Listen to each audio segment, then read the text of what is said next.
The man known to history as Emperor Haile Selassie I was born on the 23rd of July 1892 in the town of Ejazsogoro, not far from the city of Harar in Ethiopia. He was given the name Lij Tafari Makonnen in his youth. Lij simply means child of, while Tafari means one who is respected or feared. Makonnen was his father's name, and so, as he was growing up, he was known as the child of Makonnen, who is greatly respected. His father, Ras Makonnen, was the governor of the ancient walled city of Harar in eastern Ethiopia, and a key advisor to his near kinsman, Emperor Menelik II, who was emperor at the time. Thus, Lij Tafari Makonnen was born into a significant noble family which was related to the current imperial dynasty. Through his paternal grandmother, Tafari was descended from the Solomonic line of kings, who had ruled this part of Africa since the 13th century. Tafari's mother was Woizero Yeshimebet Ali, the daughter of a ruling chief from Wollo province to the north. Any exploration of Tafari's life must start by exploring the nature of Ethiopian society and the empire that ruled it in the late 19th century. Ethiopia and the wider Horn of Africa have a unique history. 1700 years ago, when the Roman Empire ruled all of North Africa, Roman Egypt emerged as a major early center of Christianity in the eastern Mediterranean. Soon, the new religion spread south beyond the borders of the Roman Empire, down the River Nile and the coast of the Red Sea. It gained many adherents in what is now Ethiopia, which effectively became a Christian country. However, with the Arab conquests of the Middle East and North Africa in the 7th century AD, Ethiopia was effectively cut off from the rest of the Christian world, but it did not convert to Islam. Accordingly, over the centuries, a unique form of Christianity developed here, one which continued to adhere to many of the rites which were typical of the 4th century church. Moreover, Ethiopian politics and culture became shrouded in biblical legend, and from the 13th century onwards, the rulers of the Kingdom of Ethiopia claimed to be descended from the biblical King Solomon. Therefore, their dynastic line has become known as the Solomonic dynasty. This Solomonic dynasty ruled a kingdom which centuries ago only constituted part of northern Ethiopia. But between the 13th and 19th centuries, it began expanding to the south, west, and east, eventually covering an area approximate to modern-day Ethiopia.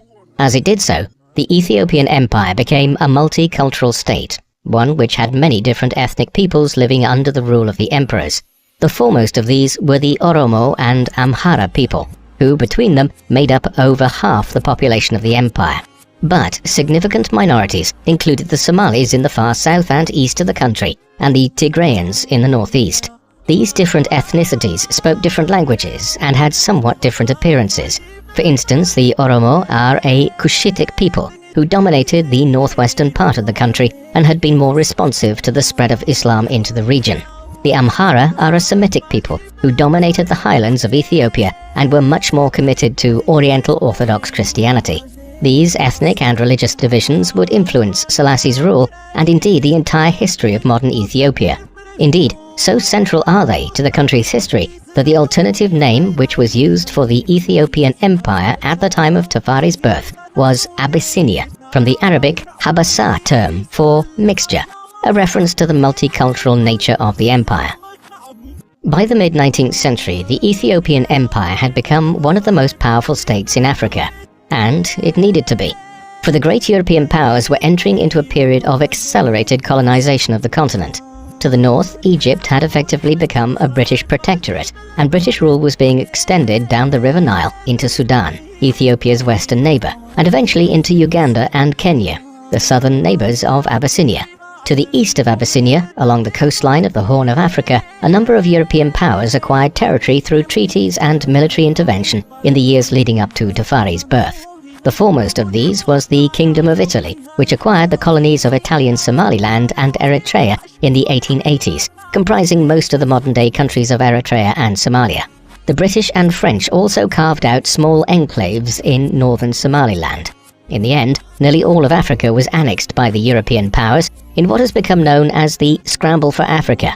However, Abyssinia avoided this fate, in large part because Emperor Menelik II, who came to power in 1889, began a program of modernization.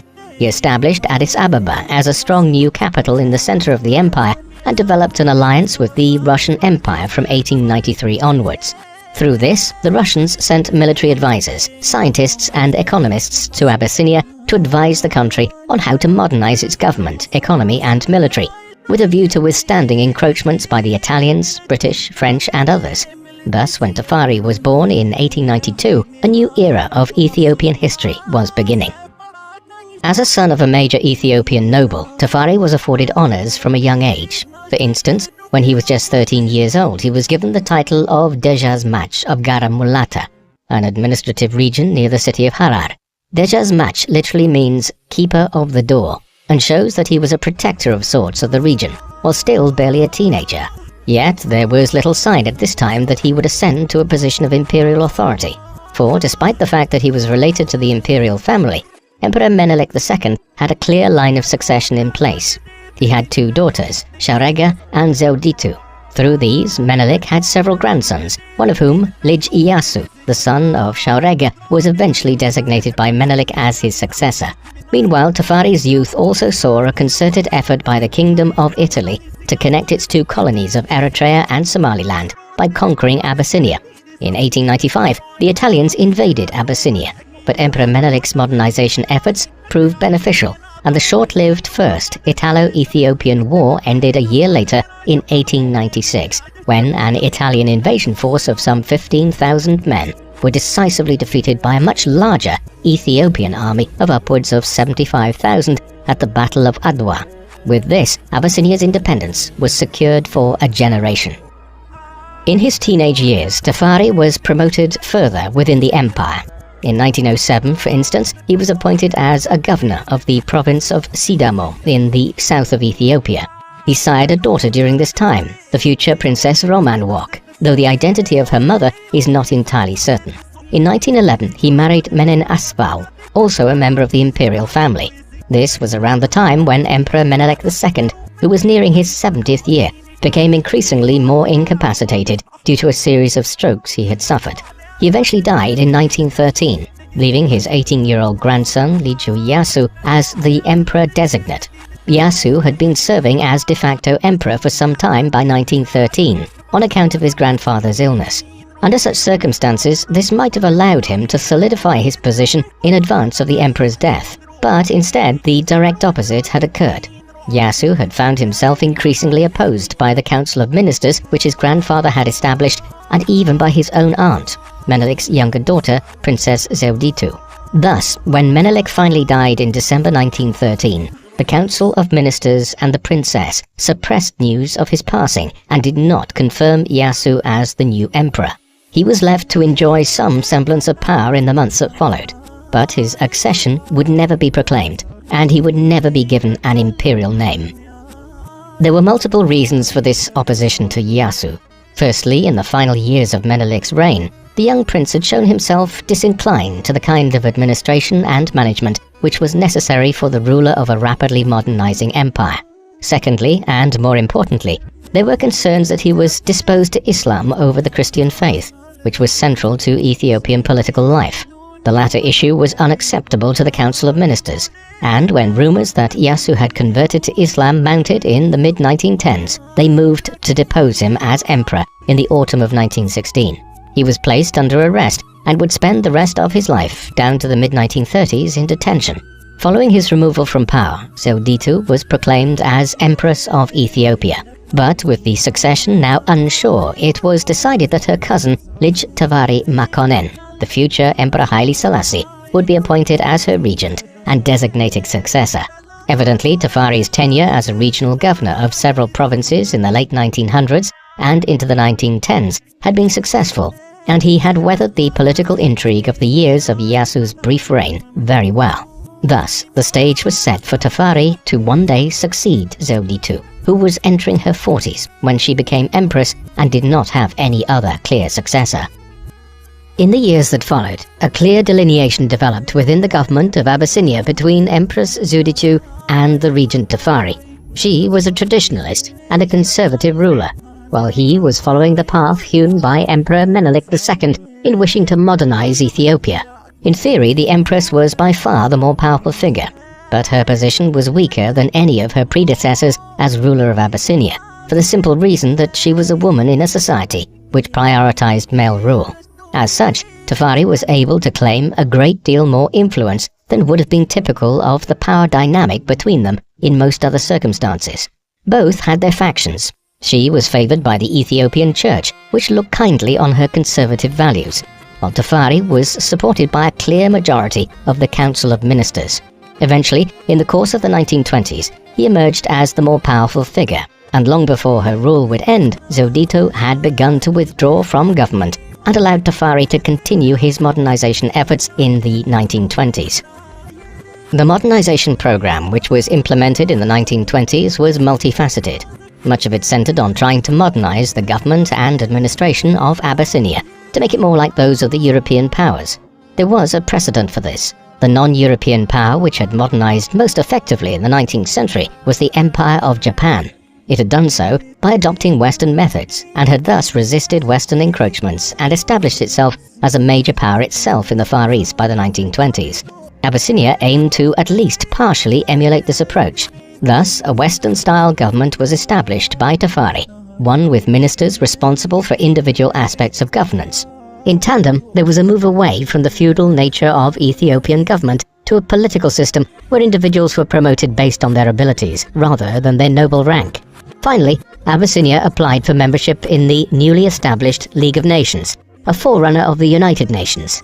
It became a member in 1923, one of the few non-Western nations to ever become a member of the League.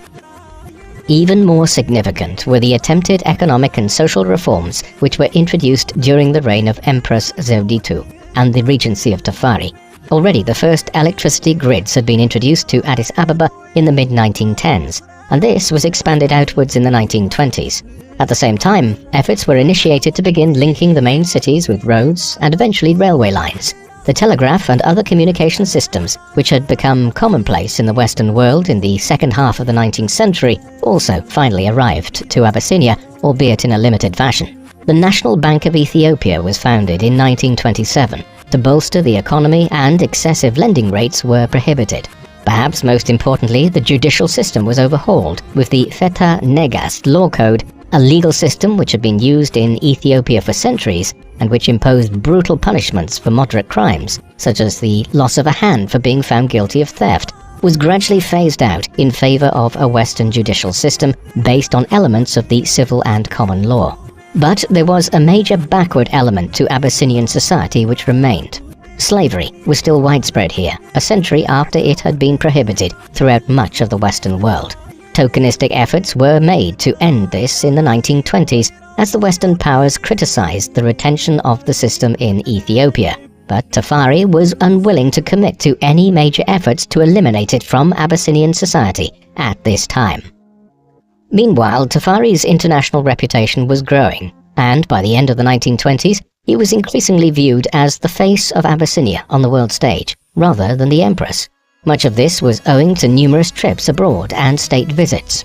For instance, in 1924, he undertook a tour of numerous foreign capitals and major cities with other members of the extended imperial family and the government. This was a fact-finding mission as much as anything else, as Tafari and others sought to gain from direct experience of the Western societies they were attempting to emulate. The Abyssinian delegation, with its ostentatious displays of wealth and court ritual, made a significant impression in London and Paris, where Tafari met King George V and the French Prime Minister Raymond Poincaré. Another significant goal of this foreign tour was to try to convince the British and French governments to provide Abyssinia with access to the Red Sea by surrendering some territory in its colonial enclaves in Somaliland. Elsewhere, in the Middle East and North Africa, Tafari was greeted warmly as the all-but head of state of virtually the only African nation which had withstood European colonization in the 19th century. All of this ensured that, before he would ever become emperor, Tafari was well established on the international stage. By 1928, Tafari's position at home in Abyssinia was such that the empress could not but promote him ever further. By this time, he had monopolized power within the Council of Ministers and, more importantly, had also moved to secure the loyalty of the heads of the military and police forces. Thus, on the 7th of October 1928, he was crowned as Negus, an Abyssinian title equivalent to a king, though still below that of emperor or empress. This replaced his earlier honorific of Ras, which had signified his position within the imperial line. In the months that followed, tensions began to brew between the Empress's faction and that of Tafari, ultimately culminating in January 1930 in the outbreak of a borderline civil war between Tafari and Gugsewella, the Empress's husband.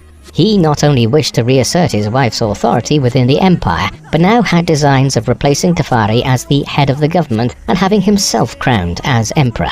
Gugsewella's rebellion culminated in a major meeting of his forces and the supporters of Tafari at the Battle of Anchem on the 31st of March 1930. But with their superior Western armaments and methods, which included the use of modern aircraft, Tafari's supporters quickly defeated Gugsewella's army. He himself was killed in the fighting. Then, in a seemingly unconnected development, the Empress died of natural causes just 2 days later, clearing the way for Tafari to claim absolute power in Abyssinia after years of dual rule between him and the Empress. A mourning period of over half a year was imposed following the passing of Empress Zewditu, but at last on the 2nd of November 1930, Tafari was proclaimed as the new Emperor of Abyssinia and crowned that same day at the Cathedral of St. George in Addis Ababa. Emissaries from many Western nations attended the event, and Tafari featured on the cover of Time magazine that November.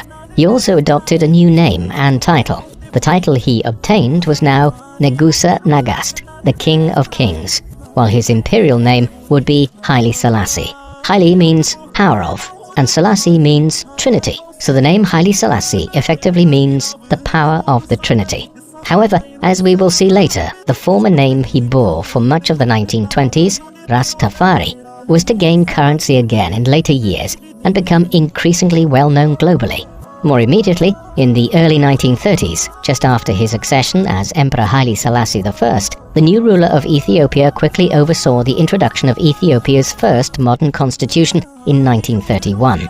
This provided for the establishment of a bicameral legislature, with a parliament and an upper house of lords, with whom the emperor would share power. It was also intended that a new constitution would further lead to the end of the Feta Nagast legal system and its replacement with a Western judicial code. The first years of Selassie's reign as emperor were marked by his efforts to continue and expand the modernization program he had first initiated as regent in the 1920s. However, a shadow was increasingly hanging over Ethiopia. Back in 1922, the Italian government had been taken over by the National Fascist Party led by Benito Mussolini after the infamous march on Rome by 30,000 paramilitary fascist blackshirts. One of Mussolini's great desires was to build Italy into a great power again and to resurrect the empire Italians had enjoyed back in the days of Rome 2 millennia earlier. To that end, in the 1920s, he had engaged in a series of aggressive actions, initiating a brutal war of conquest in Libya, which had been a nominal colony of Italy's since 1912, as well as bombing the island of Corfu during a dispute with the Kingdom of Greece, annexing the city of Fiume in what is now Croatia and establishing a protectorate over Albania through a series of treaties in the mid-1920s. With these advances made, in the early 1930s, Mussolini's attentions turned to the Horn of Africa, where he increasingly wished to correct what he deemed to be an historical failing of Italy's, its loss to Ethiopia in the First Italo-Ethiopian War back in the 1890s. If Abyssinia could be conquered, it would also make a continuous colony of Italy's lands in Eritrea, Ethiopia, and Italian Somaliland, in turn making it the predominant colonial power in the Horn of Africa. In 1934, tensions between Selassie's government and the Italian colonial administration in Eritrea and Somaliland began to flare over a long-running boundary dispute which had been caused by Italy's wish to build a railway line through the region connecting its two divided colonies, which Ethiopia was in the middle of. This had culminated in Italy building a military fort at Walwal in eastern Ethiopia. In December 1934, the Italian presence here was challenged by Selassie's government when Abyssinian troops were sent to Walwal. On the 5th of December, this led to violent engagements between the Italians and the Ethiopians, resulting in dozens of deaths on both sides. An international diplomatic standoff followed, now known as the Abyssinia Crisis. In early January 1935, Selassie's government protested to the League of Nations. Months of diplomatic toing and froing would follow, but essentially the British and French governments, who were best placed to act as intermediaries, were unwilling to block Italian aggression at a time when they were trying to win over Mussolini as an ally in Europe, in the face of the rise of the Nazis following Adolf Hitler's seizure of power in Germany in 1933. Consequently, while negotiations followed for months, it eventually became clear to Selassie's government that the Italians were intent on using the Walwal incident in December 1934 and the ensuing diplomatic standoff as an excuse to declare war on Abyssinia, and that the League of Nations was not going to take any effective measures to try to stop Mussolini's aggression. The Second Italo-Abyssinian War commenced on the 3rd of October 1935, when the Italian general Emilio di Bono crossed over the border from Italy's colony of Eritrea into northern Ethiopia with tens of thousands of Italian troops. There was no formal declaration of war. This was to be one of the most significant conflicts globally during the interwar period between the First World War and the Second World War, eventually involving hundreds of thousands of troops and personnel on both sides. It would last for just over a half a year. The sides were evenly matched throughout though. While the Ethiopians were numerically superior, despite the best efforts to modernize their army since the 1890s, their forces were still resoundingly based on mass infantry divisions. For instance, Selassie's government had just a handful of tanks, and the Ethiopian Air Force consisted of little more than a dozen planes. By way of contrast, Mussolini's government was eventually able to deploy hundreds of tanks in East Africa, as well as massive artillery barrages and a significant air force presence.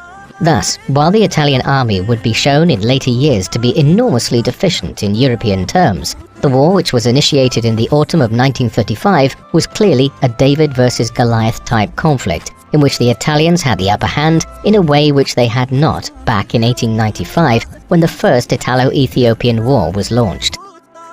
In response to the invasion of Abyssinia, the League of Nations sanctioned Italy on the 7th of October 1935, 4 days after the initial incursion by de Bono's troops.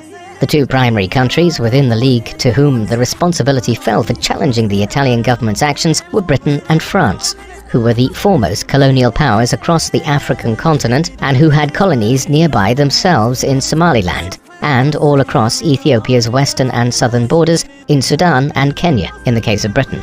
Yet while the conservative-led national government of Stanley Baldwin in Britain campaigned on and won an election in November 1935 on the premise of supporting the League of Nations and its mission, Baldwin's government almost immediately capitulated to Italian aggression. Within days of arriving in office, the new British Foreign Secretary Samuel Hoare was engaged in talks with his French counterpart Pierre Laval, who was also the French Prime Minister at the time, about how the war could be quickly brought to an end. Here, the desire to appease Italy and prevent it from drifting closer to Nazi Germany was paramount, and the Hoare-Laval Pact, details of which were leaked by the British press in early December, effectively outlined a plan whereby Abyssinia would lose roughly half of its territory to Italy, allowing the Italians to connect their colonies of Eritrea and Somaliland. This was completely unacceptable to Selassie's government and a complete betrayal of the mandate of the League of Nations. Outrage followed. Hoare resigned as British Foreign Minister, and ultimately the revelation of details of the pact brought to an end any efforts to find a diplomatic solution to the conflict. The Hoare-Laval Pact and the wider Abyssinia crisis is generally seen as also sounding the death knell of the League of Nations, an institution which had now conclusively proven its inability to prevent aggressive nations like Italy and the Empire of Japan from invading its enemies with no justification. With the termination of diplomatic negotiations in December 1935, the war intensified on the ground in Abyssinia. By now, the Ethiopian government was making preparations for its own counter-offensive against the Italian incursion in the north. This was led by Selassie in person, and had hoped to sever the Italian lines of communication and launch a counter-invasion of Eritrea. Initially, it met with considerable success, but in the early months of 1936, the tide turned once General Pietro Badoglio, who had previously overseen the Italian campaign in Libya, was appointed as governor of Eritrea and the leader of the military effort in succession to de Bono, whose oversight of the invasion had been deemed too cautious by Mussolini. Badoglio initiated a brutal campaign in January 1936, in which poison gas was widely used against the Ethiopian armies. Through these methods, a series of victories were quickly won by Badoglio at the battles of Tembien, Amba Aradam and Shire in northern Ethiopia in the late winter and early spring of 1936. A final effort to maintain the northern front by Selassie was defeated at the Battle of Mechu on the 31st of March 1936, following which northern Ethiopia was effectively under Italian control.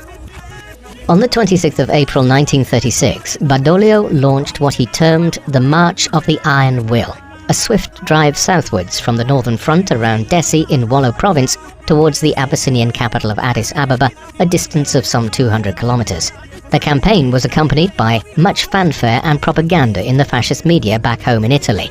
A large mechanized column was the centerpiece of this drive, with over 2,000 tanks, cars, trucks and other vehicles included in the operation, which transported some 12,500 Italian troops speedily towards Selassie's capital. By now, the Ethiopian armies were decimated from the northern offensive, and as the Italians neared Addis Ababa in early May, the emperor and his family fled from the capital and made their way towards the border with French Somaliland, crossing over as Selassie went into what would be years of exile from his realm. 3 days later, at roughly 4 p.m. on the afternoon of the 5th of May 1936, Badoglio arrived in Addis Ababa at the front of a column of 1,700 vehicles. In the hours that followed, Italian troops began entering the city in what was more of a procession than an actual siege, and occupied prominent buildings all over the capital. The war was now effectively over. The Second Italo-Ethiopian War came to an end in May 1936 with the fall of Addis Ababa and the flight of Emperor Haile Selassie from Ethiopia. However, pockets of resistance remained, particularly in the south and west of the country, which were still unoccupied by any Italian forces. Accordingly, fighting would continue for months and years to come. Indeed, all of Abyssinia was never actually brought under effective Italian control. Yet, from May 1936, the Italian government claimed to have won the war.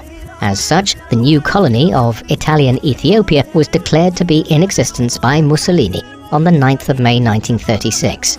However, this was soon annexed into the newly proclaimed colony of Italian East Africa, which incorporated Abyssinia, Eritrea, and Italian Somaliland, and which stretched all the way across the Horn of Africa, completing the ambition for Italy to create a contiguous colony here 40 years after it had first been attempted in the mid-1890s.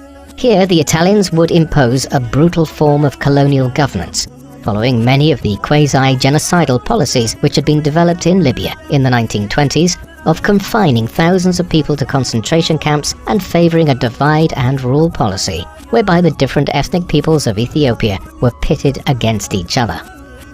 With the Italians now largely in control of his country, Emperor Selassie made his way to Europe. His first mission was to present Abyssinia's case at the League of Nations in Geneva. However, his timing was far from propitious.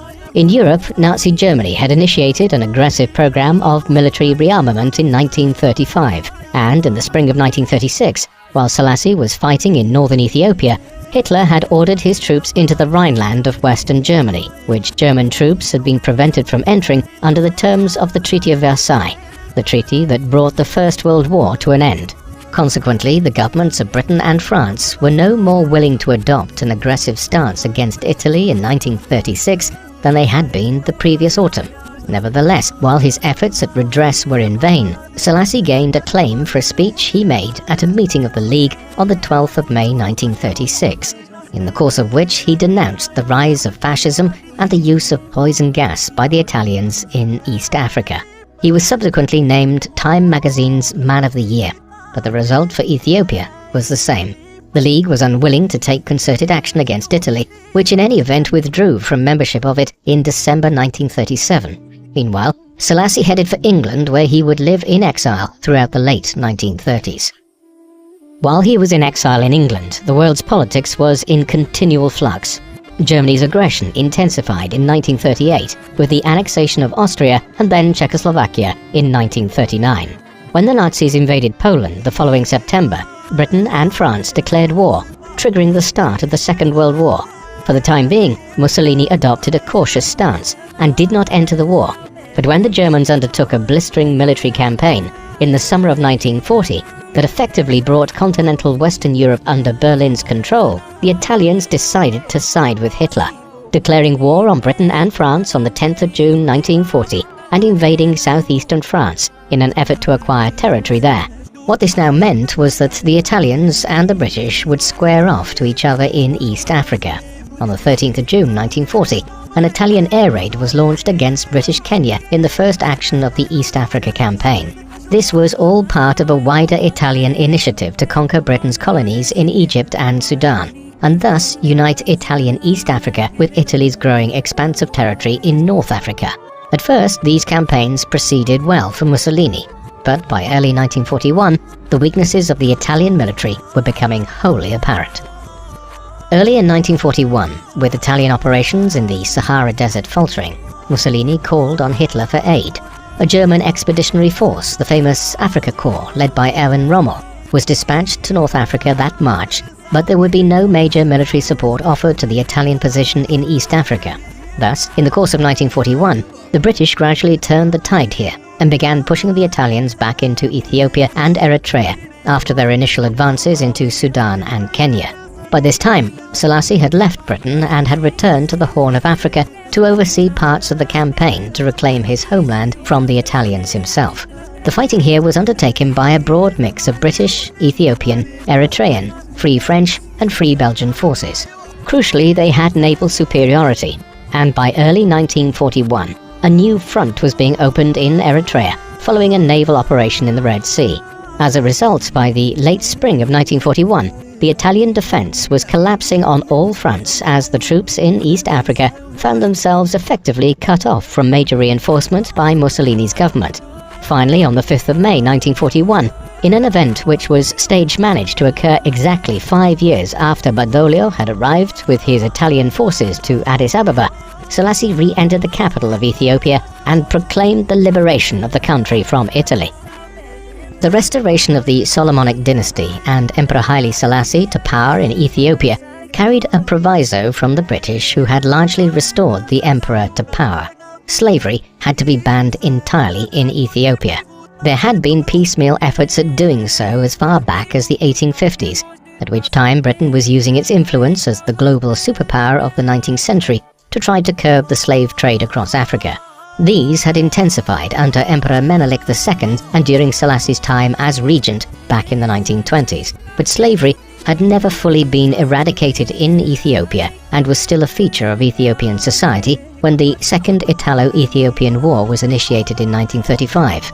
Following the conquest, the Italians had declared the abolition of slavery a paradoxically humanitarian act for a state which elsewhere in Africa was engaging in genocide, and whose German ally would soon be using the slave labor of millions of Jews, Poles, Czechs, Russians, and other subject peoples across Central and Eastern Europe to drive its war economy. The British government made it clear to Selassie that this abolition needed to continue once he was restored to power, and that he would have to take concerted steps to make a reality of that abolition. A decree was issued by the emperor to that effect in 1942. From which date we might say that slavery was finally abolished in Ethiopia. Though the East Africa campaign had resulted in a significant victory for the Allies in 1941, it took 4 more years for the Second World War to end in the defeat of Nazi Germany and its allies. When it did, the League of Nations was succeeded by the United Nations, which Ethiopia became a charter member of in 1948. Selassie had gained favorable consideration for his nation when it came to the settlement of East Africa in the aftermath of the conflict, when the Ogaden region was granted to Ethiopia, a region which had long been disputed by the Italians, British and Abyssinia prior to the war. Selassie's main concern during these years was to continue the modernization of his country. Considerable strides had been made in doing so in the 1920s and 1930s, but there were still deeply entrenched vested interests in the country within the nobility and the church, which were resistant to too much change occurring too rapidly. Selassie was determined to accelerate the pace of change as the war came to an end in the mid-1940s.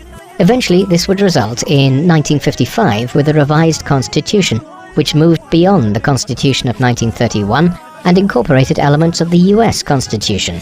However, in practice, the election of parliamentary delegates remained in the hands of the nobility and other powerful bodies, and Ethiopia certainly did not become a Western-style democracy under Selassie's rule in the post-war years. Many controversial issues began to arise in Ethiopia in the post-war period, particularly so during the 1950s. One of these concerned one of the former Italian colonies, Eritrea. This small northern neighbour of Ethiopia's had been placed under British administration following the conclusion of the East Africa Campaign in 1941. In the aftermath of the war, the Allied powers were in favour of Ethiopia's claims to Eritrea, though a small section of the west of the colony was to be joined to British Sudan. Accordingly, when British rule of Eritrea came to an end in the early 1950s, the country was joined with Ethiopia. But this was to be a federal union, in which Eritrea retained its own identity and had certain devolved powers held in the hands of its own government.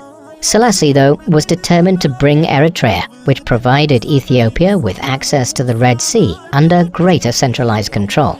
To this end, in 1962, he dissolved the independent Eritrean parliament and annexed the country. By that time, the Eritrean Liberation Front, or ELF, an independence movement, had launched an armed struggle against Ethiopian rule. The Eritrean War of Independence would continue for the next 30 years, with the conflict becoming a front in the Cold War as the ELF and other independence movements drifted into the Soviet bloc in order to acquire military aid from the USSR, Cuba, and others. The Eritrean War of Independence was not the only conflict which Emperor Selassie's government faced. Ethnic tensions were also becoming more severe in the 1950s and 1960s. Ethiopia is a nation with approximately 80 different ethnic groups. The empire had effectively been formed through conquest over several centuries, and this had resulted in many ethnic groups remaining unreconciled to the dominance of Ethiopia, above all by the Oromo and Amhara peoples, who made up over half of the country's population. Selassie himself was of Oromo descent. The solution, which was favoured by Selassie and the Ethiopian government to this situation in the post-war period, was to foster the concept of ethnic federalism, whereby Ethiopia was divided into over a dozen major provinces in which different ethnicities predominated. However, rather than fixing the ethnic problem, this fueled it, ensuring that many Oromo, Amhara, Tigrayans, Somalis, and others continued to shape their identity around their ethnicities rather than their shared identity as Ethiopians. This was already causing unrest in the country during Selassie's reign, but as we will see, this has been compounded in more recent times. Of all the ethnic peoples of Ethiopia, those who were most antagonistic to the government were the Tigrayans, who constituted a sizable proportion of the overall population, roughly 7 or 8%, and were the dominant people in Tigray province in the north of the country. The antipathy of Selassie's government towards the Tigrayans was clear for all to see in the 1950s, as the imperial government persistently neglected the province despite mounting evidence of pressure on its resources and the possibility of famine as a result of the destruction of crops by locusts, drought, and disease. Outbreaks of smallpox, typhus, and other high-mortality illnesses. When Tigray eventually did enter famine in 1958, the central government in Addis Ababa did very little to try to relieve the situation, leading to tens of thousands of deaths. Thereafter, a more concerted effort was made in 1959 to address the situation, with Selassie's government being provided with considerable aid from the administration of US President Dwight Eisenhower. Nevertheless, by the time the worst of the famine subsided in 1961, it is estimated that about 100,000 people had died in Tigray and surrounding regions, while renewed famine struck northern Ethiopia again in the mid-1960s. While Selassie's reign was increasingly being blackened by controversies at home, including famine in Tigray, a war of independence in Eritrea, and ethnic tensions within Ethiopia, Selassie and, by extension, Ethiopia continued to hold a position of considerable international respect. As one of the world's longest-serving heads of state, he was usually afforded a position of considerable preeminence at major international events, such as the funeral of President John F. Kennedy in Washington, D.C. in 1963, and the former French President Charles de Gaulle in France in 1970. Ethiopia also supplied peace contingents to many areas of conflict, such as the Congo in the early 1960s, and became a prominent nation within the non-aligned movement of nations, which were not members of either NATO or the Warsaw Pact, the respective military alliances of the United States and the Soviet Union in the Cold War. Perhaps most significant of all in terms of international diplomacy at this time was Selassie's leading role in the establishment of the Organization of African Unity in 1963. the forerunner of the African Union. The headquarters of the Organization of African Unity was located in Addis Ababa for many years, under Selassie's rule. Not only did Selassie continue to enjoy a vaunted reputation on the international stage in the second iteration of his reign after the Second World War, but he was viewed by many as a messianic character. In the 1930s, a new quasi-religion and social movement emerged in parts of Africa and the Caribbean, one which mixed elements of the Back to Africa movement, which proclaimed that people of African descent in the Americas would wish to return to the African continent now that slavery was at an end, and also Ethiopianism, a branch of Christian worship, which had arisen in the late 19th century amongst African Christians, one which looked to the Ethiopian church as a native Christian church within Africa, rather than having African Christians take their directives from European religious leaders in Rome, Canterbury, or elsewhere. This new movement combined specific belief in elements of biblical theology and a wide array of different social beliefs. It took its name from Selassie's regent title, dating from the 1920s, Rastafari. Thus, the new religion was known as Rastafarianism, and proponents of it viewed Selassie as a messiah, one who may be the second coming of Christ. These views must be understood in light of Ethiopia's position as the only African state which resisted colonial conquest in the 19th century. Selassie did not explicitly seek to be recognized as a messianic character within Rastafarianism, but he also did not attempt to refute efforts to exalt him in this way. Thus, as Rastafarianism gained in popularity in the 1950s in countries like Jamaica, Selassie took on an unusual significance for many people who had never been anywhere near Ethiopia. In contrast to the view of him within Rastafarianism as a quasi-messianic figure, Haile Selassie was actually becoming more oppressive at home in Ethiopia. The last 20 or so years of his reign saw the development of elements of a police state in the country. There were reasons for Selassie's increasing concern about the security of his position. In 1960, while the emperor was on a state visit to Brazil, elements from the Kebur Zabagna, the imperial bodyguard, had attempted a coup d'etat back in Ethiopia.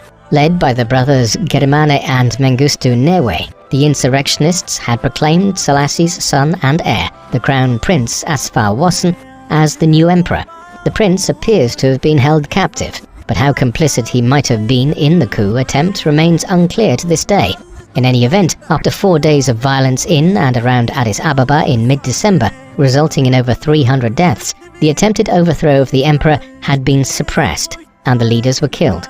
Nevertheless, the 1960 attempted coup was significant in the development of a more repressive authoritarian regime in Ethiopia under Selassie in the 1960s and into the 1970s.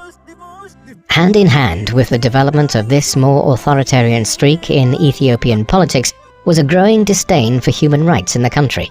In the 1960s, as student protest movements emerged and as communism gained favor in some circles, Selassie's regime dealt ever more frequently in mass arrests and the disappearance of political opponents. The press was widely censored, and intimidation of groups which questioned Selassie and the government was widespread by the 1960s.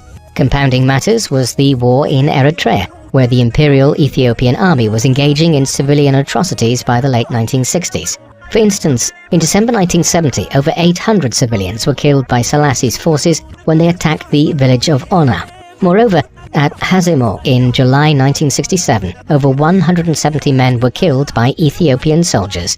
Admittedly, some of these atrocities appear not to have been state-ordered, but the war in Eritrea was ultimately of Selassie's making.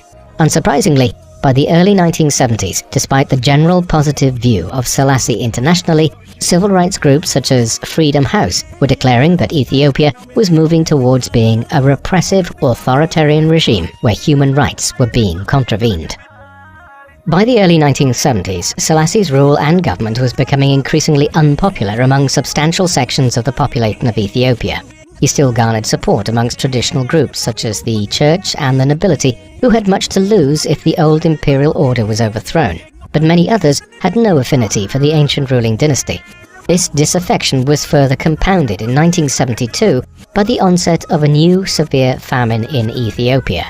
This time it was centered on Wollo province in the north of the country, near Tigray. This was brought on by drought and was compounded by an inadequate government response and a failure to import extra foodstuffs and deliver them to the affected areas. It is estimated that between 40,000 and 80,000 people died in Wollo and the adjoining regions in the course of 1972 and 1973, while the competition for resources exacerbated ethnic tensions here between groups such as the Oromos, Afars and Somalis.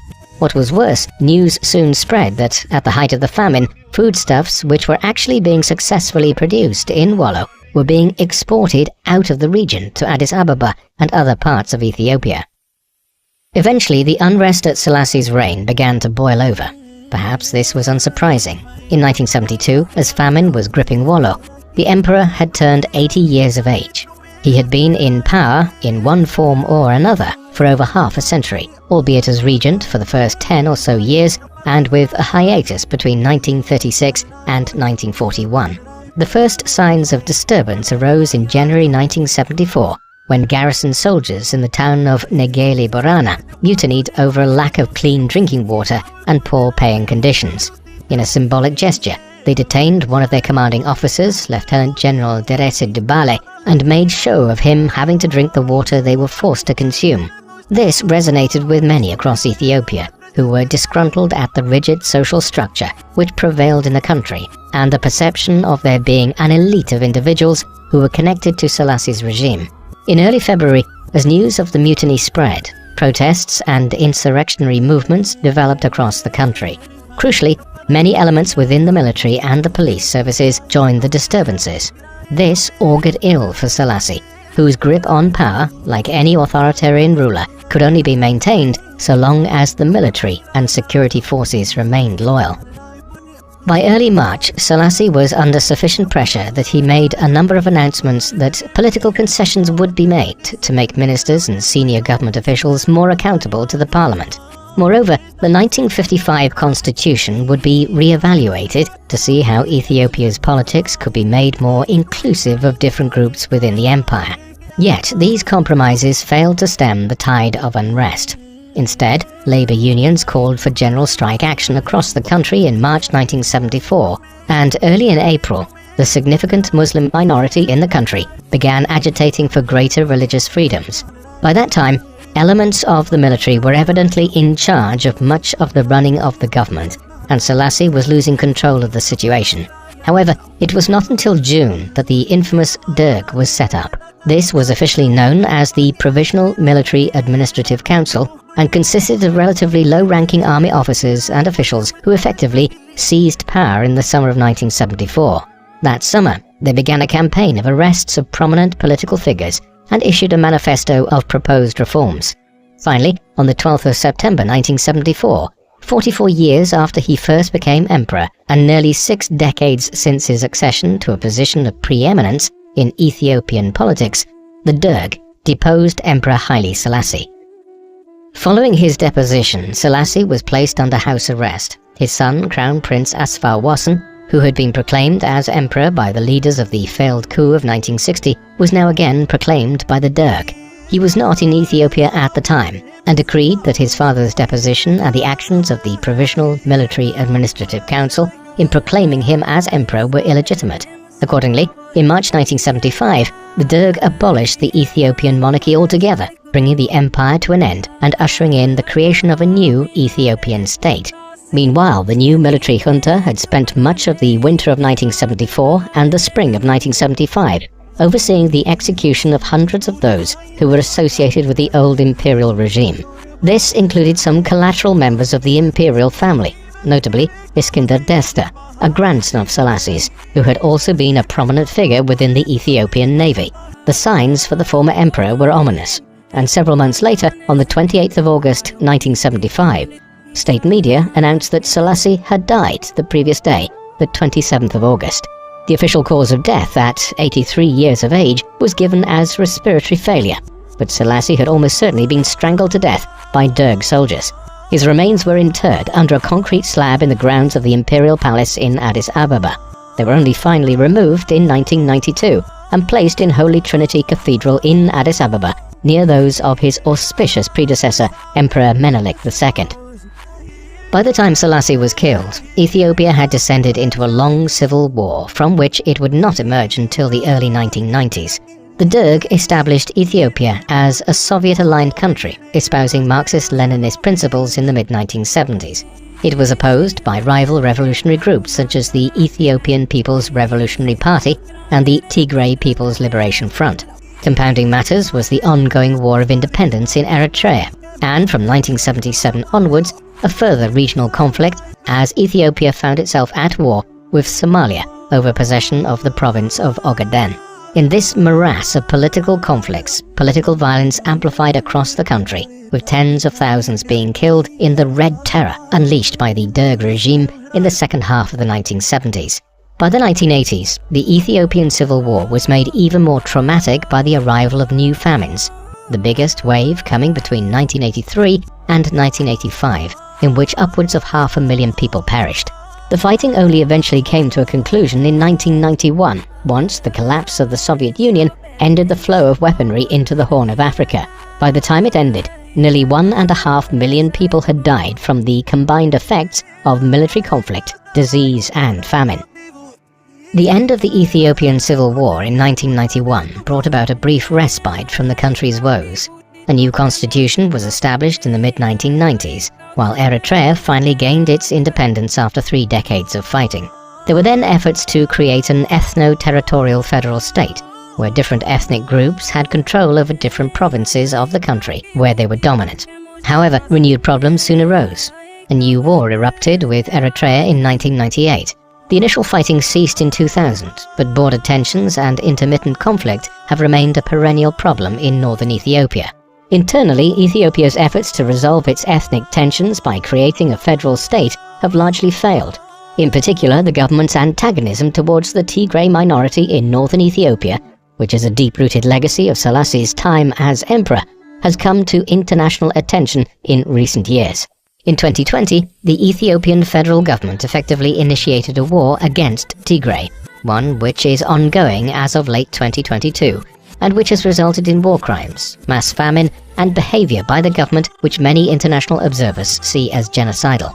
Thus, while Ethiopia is viewed as having the potential to become a major economic and political power in East Africa, as Africa experiences considerable economic expansion in the 21st century, the structural problems of the country, which were not only left unresolved by Selassie, but exacerbated, remain a grave problem in the Horn of Africa. Emperor Haile Selassie was a paradoxical character in 20th century history. On the one hand, in the first half of his reign, he made major advances in modernizing Ethiopia even before he became emperor himself, while in the 1930s he emerged as a figurehead in opposition to the rise of fascism and brutality as the Italians invaded and conquered his nation. This reputation as a leading statesman was cemented in the aftermath of the Second World War, when he forged an independent stance on the world stage and was also well regarded for his suppression of slavery in Ethiopia. Overlying all of this is the most unusual position which he has acquired as a messianic character within Rastafarianism. However, Selassie also had many things which stand against him. His reign became increasingly autocratic in his later years, and there were manifold human rights abuses committed at home in Ethiopia between the 1950s and 1970s. Eventually, these resulted in revolution and his overthrow. Additionally, his handling of Eritrea's position resulted in a war which persisted for 30 years, and after Selassie's own time. However, perhaps Selassie's greatest crime was in failing to reconcile the ethnic and religious differences of his nation during his long reign as both regent and emperor, which lasted over half a century. This failure has cast a long shadow over modern Ethiopia and continues to create problems in the Horn of Africa today. What do you think of Emperor Haile Selassie? Do you think his deposition by the Italians in the 1930s created undue sympathy for him, which has caused popular opinion to overlook his own crimes?